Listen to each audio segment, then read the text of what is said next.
Program Rumah Anak Sigap adalah program yang kami sasar atau kami tujukan bagi para orang tua yang memiliki anak usia 0 sampai 3 tahun.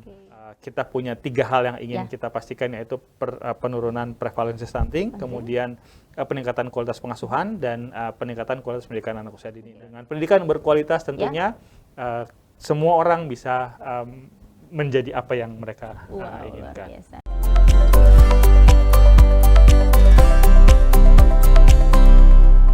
Tribuners, Anda kembali menyaksikan Tribun Topik Ngopi Gayeng, ngobrol pintar bareng Guru Jateng. Hari ini langsung menyapa dari Gedung Kompas Gramedia Tribun Jateng lantai 3. Sudah hadir bersama dengan Bella ada Bapak Irwan Gunawan. Ini adalah Sigap Program Manager of Tanoto Foundation. Pak, apa kabar? Selamat siang. Selamat siang, kabar baik Mbak. Sehat tentunya ya? Sehat, alhamdulillah. Kayaknya ini tadi nampaknya sehat juga. Ini habis dari Kelurahan Bandar Harjo. Juga program Sigap juga tentunya dalam hal ini. Nah, mungkin terlepas dari itu semua bisa dijelaskan dulu nih terkait Sigap itu apa sih Pak? Baik, secara keseluruhan selamat siang Tribuners ya? Manggilnya Tribuners. Oke, selamat siang Tribuners. Perkenalkan, saya Irwan dari Tanoto Foundation. Diperkenalkan oleh Mbak Bella bahwa saya adalah Sigap Program Manager. Betul sekali, dan kami di Tanoto Foundation ini punya 3 flagship program. Jadi pertama ada Sigap, kemudian ada Pintar, ada Teladan. Sigap sendiri siapkan generasi anak berprestasi. Ini kita fokusnya pada peningkatan kualitas pengasuhan anak usia dini 0 sampai 6 tahun, pendidikan anak usia dini 4 sampai 6 tahun, dan juga percepatan penurunan prevalensi stunting. Jadi ada 3 program kunci di Sigap. Sementara tadi saya jelaskan di awal ada Sigap, ada Pintar, ada Teladan. Nah, Pintar sendiri mungkin di Ngopi Gayeng ini Mas Moti banyak ngobrol di sini karena Tanoto Foundation juga hadir di Kota Semarang untuk membantu guru-guru SD dan SMP untuk mengakselerasi kemampuan mereka. Kemudian Teladan sendiri di Jawa Tengah kita bekerja sama dengan Undip, di mana sebagian mahasiswanya adalah yang terpilih itu menjadi Tanoto Scholars atau mereka penerima beasiswa dari Tanoto Foundation. Jadi ada 3 program besar, ada untuk anak usia dini, ada untuk pendidikan dasar dan menengah, untuk guru-guru, dan juga untuk mahasiswa. Nah, Sigap sendiri memang fokusnya di bagaimana kita meningkatkan kualitas pengasuhan anak dan pendidikan anak usia dini, dan juga mempercepat penurunan prevalensi stunting usia 0 sampai penurunan percepatan prevalensi stunting. Jadi ada 3 pokok itu tadi pilar utamanya itu. Baik, kemudian itu tadi kan tujuan utama dari program Sigap. Kalau tujuan dari pembukaan rumah Sigap di Kelurahan Bandar Harjo ini apa nih? Baik, jadi memang besok rencananya salah satu program kami itu adalah pembukaan rumah anak Sigap yang insya Allah akan diresmikan oleh Ibu Wali Kota. Program rumah anak Sigap sendiri merupakan bagian dari program kerjasama antara Tanoto Foundation dengan pemerintah Provinsi Jawa Tengah. Jadi kami di Tanoto Foundation bekerja sama dengan Pak Ganjar tahun 2022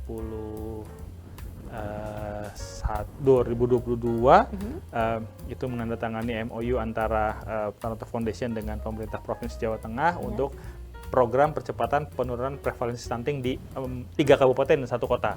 Jadi ada di Kota Semarang, Kabupaten Brebes, Kabupaten Tegal, dan Kabupaten Banyumas. Nah, percepatan penurunan prevalensi stunting ini salah satunya adalah program Rumah Anak Sigap. Program Rumah Anak Sigap adalah program yang kami sasar atau kami tujukan bagi para orang tua yang memiliki anak usia 0 sampai 3 tahun. Jadi para orang tua ini kami berikan informasi tentang pengasuhan yang baik, tentang ASI eksklusif, tentang pengasuhan, tentang nutrisi, tentang gizi. Jadi bagaimana mereka bisa memastikan pengasuhan 0 sampai 3 tahun ini dengan baik dan layak. Jadi kita punya beberapa program sebetulnya di Kota Semarang, tapi program Rumah Anak Sigap ini salah satu bagian dari program percepatan penurunan prevalensi stunting. Begitu. Dan hari ini yang sedang dikerjakan di Kelurahan Bandar Harjo. Betul. Kemudian untuk proses seleksinya sendiri atau targetnya tadi, proses seleksi dari pembukaan rumah sigap di Kelurahan Bandar Harjo, ataukah ada syarat-syarat khusus begitu bisa menerima tersebut? Iya, sebetulnya tadi karena kita di kerjasamanya dengan Pemprov Jateng, kemudian Pemprov Jateng menunjuk beberapa kabupaten atau kota, termasuk di Kota Semarang juga ada beberapa kelurahan yang menjadi lokus program kami. Jadi ada Kelurahan Bandar Harjo, ada Kelurahan Tanjung Mas, sama ada satu lagi nih saya lupa. Tapi dari 3 kelurahan ini memang yang terpilih untuk kemudian menjadi lokus atau menjadi tempat rumah anak sigap ini hanya di Bandar Harjo. Kenapa? Yang pertama kita lihat density population-nya, jadi seberapa populasinya gitu. Karena Kota Semarang ini merepresentasikan populasi kota, gitu. Jadi seberapa dense populasinya, kemudian seberapa banyak anak balita, anak batita di kelurahan tersebut. Kemudian yang terakhir, apakah ada bangunan atau aset milik pemerintah yang seizin pemerintah itu bisa kemudian kita dalam tanda kutip fungsikan, kita renovasi, kita bantu, kita fasilitasi untuk menjadi rumah anak sigap itu sendiri. Jadi memang kriteria pertama tentu dari banyaknya jumlah batita, jumlah anak yang ada di kelurahan tersebut, kemudian ada atau tidaknya aset, dan yang terakhir karena yang akan mengelola rumah anak sigap ini adalah para kader, maka kita perlu memastikan bahwa para kader yang ada di satu kelurahan tersebut juga akan mampu untuk kemudian menjalankan program ini. Jadi salah satu faktor yang juga cukup krusial adalah dari sisi kader atau yang nanti akan menjadi fasilitator program rumah anak sigap. Begitu, Mbak. Nantinya akan jadi kepanjangan tangan begitu dari program tersebut untuk kedepannya di setiap lokasi, dalam hal ini di Kelurahan Bandar Harjo. Nah, kemudian untuk progresnya sendiri, tadi kan sudah di sana nih. Untuk progresnya sendiri bagaimana, Pak? Satu lagi barangkali ini yang tadi saya lupa sampaikan. Bahwa di Kelurahan Bandar Harjo ini tidak hanya akan berdiri rumah anak sigap, tapi akan bersama-sama dengan programnya Ibu Wali Kota dalam penanganan stunting, yaitu Rumah Pelita. Jadi Ibu Wali Kota ini punya satu program yang disebut dengan Rumah Pelita, di mana Rumah Pelita ini semacam daycare gitu, yang khusus mengurusi anak-anak yang terindikasi stunting. Jadi di Rumah Anak Sigap Kelurahan Bandar Harjo ini nanti akan ada Rumah Pelita dan akan ada Rumah Anak Sigap. Progresnya sendiri sampai saat ini sudah hampir 99%. Insya Allah besok sudah siap untuk diresmikan oleh Ibu Wali Kota. Bahkan hari ini tadi kami sudah memulai program Rumah Pelita, di mana bekerja sama dengan Dinas Kesehatan Kota Semarang. Jadi sudah ada fasilitator, sudah ada anak-anak yang terindikasi stunting untuk kemudian diasuh oleh para fasilitator Rumah Pelita. Di Rumah Anak Sigap sendiri kita sudah mengidentifikasi hampir sekitar 40 penerima manfaat. Kalau Rumah Pelita ini memang dikhususkan bagi anak-anak yang terindikasi stunting, sementara kalau Rumah Anak Sigap ini bagi semua, terbuka bagi semua, di mana kita telah memberikan pelatihan bagi para kader tadi. Jadi kita sudah latih mereka, kita sudah kuatkan kapasitas mereka, kita sudah pastikan bahwa mereka siap memberikan informasi kepada orang tua. Makanya kita sudah pilih juga 40 orang tua penerima manfaat program yang sudah siap untuk kemudian diberikan kelas-kelas pengasuhan di program Rumah Anak Sigap. Program Rumah Anak Sigap, baik. Itu tadi berarti sudah ada pelatihan khusus begitu untuk para fasilitator tadi yang berasal dari kader yang ada di kelurahan. Kader tadi untuk kepanjangan tangan dari setiap program yang ada, dalam hal ini Rumah Sigap, Rumah Anak Sigap Rumah Anak Sigap lebih tepatnya. Baik, kemudian untuk maintenance-nya sendiri ke depannya, mungkin kan di awal sudah semangat nih menggebu-gebu, nah nanti takutnya di pertengahan nih sudah capek begitu, tidak mau beraktivitas lagi atau berpartisipasi lagi. Bagaimana untuk maintenance-nya sendiri? Baik, jadi tadi disampaikan bahwa kami memang salah satu kunci keberhasilan program ini adalah fasilitator atau para kader yang kemudian kita latih menjadi fasilitator rumah anak sigap. Nah, bagaimana maintenance-nya? Tentu saja maintenance baik dari sisi program maupun dari sisi peralatan dan lain sebagainya itu akan dikelola oleh para kader ini yang kita latih sebagai fasilitator. Nah, karena kita sudah latih mereka, kita sudah siapkan mereka dengan kita punya 4 modul. Jadi ada modul pengasuhan, ada modul stimulasi bermain, ada modul stimulasi individu, dan juga ada modul buku bacaan untuk para orang tua. Jadi modul-modul ini kita berikan kepada fasilitator, nanti fasilitator yang akan menyampaikan ini kepada orang tua penerima manfaat. Nah, untuk program ini sendiri kami di Tanoto Foundation memang untuk operasional dan lain sebagainya ini masih kami support penuh sampai dengan program ini berakhir. Jadi kita memastikan bahwa dari sisi operasional kebutuhan yang memang mendukung kelancaran program itu kami mendukung, baik untuk operasional kayak semacam biaya listrik, air, wifi itu kami dukung, dan juga insentif bagi para insentifnya juga bagi para kader-kadernya tadi tentunya ya, supaya juga menerima manfaat, tidak hanya melayani dari masyarakat sendiri, tapi mereka juga merasa terlayani juga dari Tanoto Foundation begitu ya, lebih tepatnya. Luar biasa.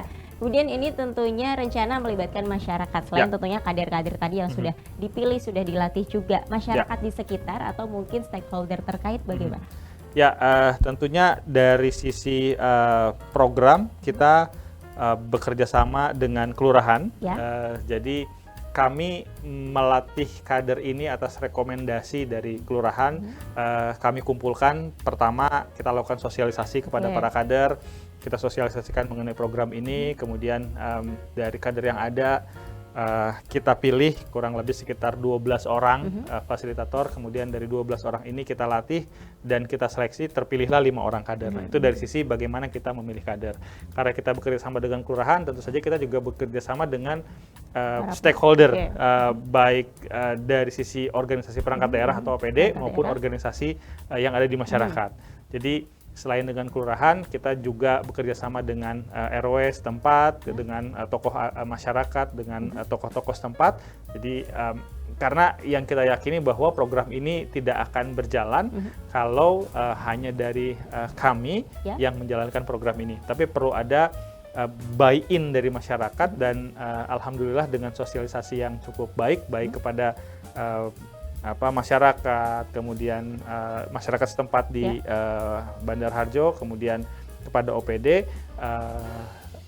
kita sudah akan berjalan programnya setelah besok diresmikan. Resmikannya ini terkait diresmikan juga, mungkin bisa disounding untuk tanggal dan juga jamnya, siapa juga yang bisa mengikuti untuk peresmian tersebut, silakan Pak. Baik, terima kasih Mbak Bella. Jadi besok kita akan meresmikan rumah anak sigap dan rumah pelita di Kelurahan Bandar Harjo mulai pukul 9 kurang lebih.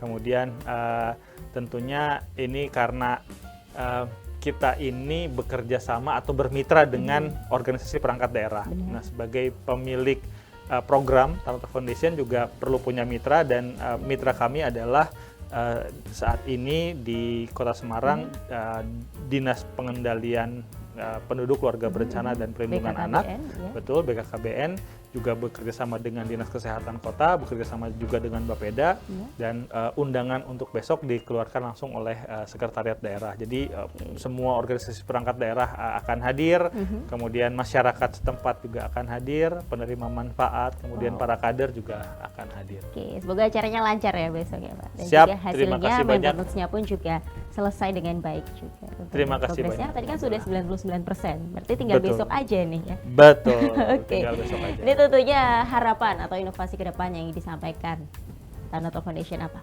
Ya, sebetulnya program Rumah Anak Sigap ini adalah kita mencoba bagaimana kita bisa berkontribusi kepada masyarakat terkait tadi kalau sigap ini kita punya 3 hal yang ingin kita pastikan, yaitu penurunan prevalensi stunting, kemudian peningkatan kualitas pengasuhan, dan peningkatan kualitas pendidikan anak usia dini. Nah, dari 3 hal ini kita ingin memastikan bahwa program ini bisa tidak hanya nantinya ke depannya dijalankan oleh kami Tanah Foundation, tapi kita bisa berikan ini kepada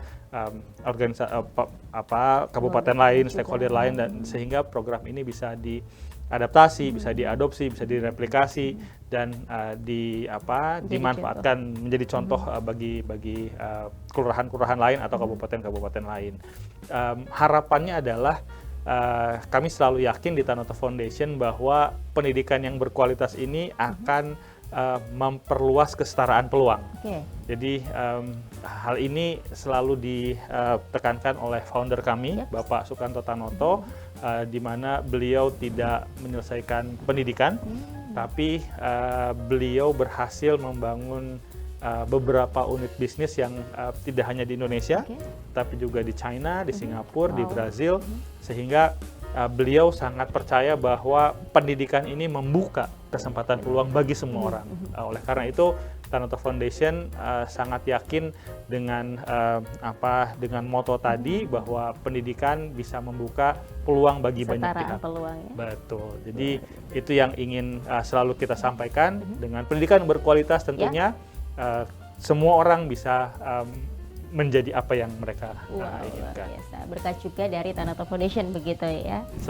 Semoga diharapkan. Lagi-lagi supaya besok acaranya lancar. Amin. Dan kesetaraan untuk peluang begitu bisa dirasakan oleh lapisan masyarakat ya. Betul. Tidak hanya di Kelurahan Bandar Harjo, di kelurahan lainnya juga akan dilaksanakan. Amin ya. Amin.